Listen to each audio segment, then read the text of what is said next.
এই ভাইটা হাঁটতে হাঁটতে ফুচকা নিয়ে হঠাৎ করে পড়ে যায়। তো বন্ধুরা, সকাল থেকে শুরু হচ্ছে আজকের দিনটা বৃষ্টি পড়েছে, তার জন্য আমরা চলে এসেছি সাইডে ঘুরতে। কারণ সাইডে ঘুরতে এসেছি কারণ বৃষ্টি হয়ে যাওয়ার কারণে গাড্ডাগুলো ভরতে, কিন্তু এখানে এসে দেখি যে সবাই এখানে ঘুমিয়ে আছে, কারণ কাজ না থাকার কারণে সবাই ঘুমিয়ে আছে। তারপর দেখি এই কাকাটা দেখছি পাকা কাঁঠাল ফাটিয়ে গপ গপ করে কাকাটা কাঁঠালটা খাচ্ছে। কলেজের ভিতর দিয়ে এই ভাইটা দেখছি ফুচকা নিয়ে যাচ্ছে, কিন্তু হঠাৎ করে ভাইটা পড়ে যায় ফুচকাটাকে নিয়ে। কিন্তু ফুচকাটা পড়ার কারণ হচ্ছে কারণ আমি তাকে পিছে থেকে তাড়া না করলে ফুচকাটা কোনো মতেই ভাগতো না। তার জন্য আমি তাকে 20 টাকা দিলাম যে ভাই তুই নতুন করে আবার ফুচকাটা নিয়ে আয়। কিন্তু ভাইটা আমাকে এক প্রচুর দেখে কষ্ট পালো, কারণ ভাইটা পড়তো না, কারণ আমার জন্যই ভাইটা পড়ে গেল। তাই দেখে ভাইটাকে প্রচুর আফসোস লাগছে। ভাইটা গাল দিতে দিতে আবার ফুচকা নিতে চলে গেল। কিছুক্ষণ পর দেখি ভাইটা ফুচকাটা নিয়ে এসে যে 10 টাকা, আবার 10 টাকা আমাকে রিটার্ন করার পর কি বলছে ভাইটা আমাকে, ঠিক আছে ভাই, সরি ভাই, অনেক বড় মিস্টেক করে দিয়েছি।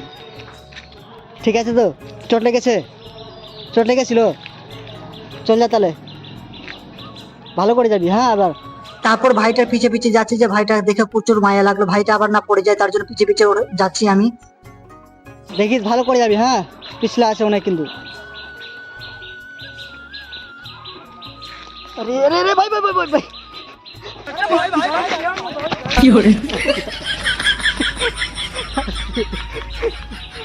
পড়িয়ে যাবে। ঠিক আছে, যা।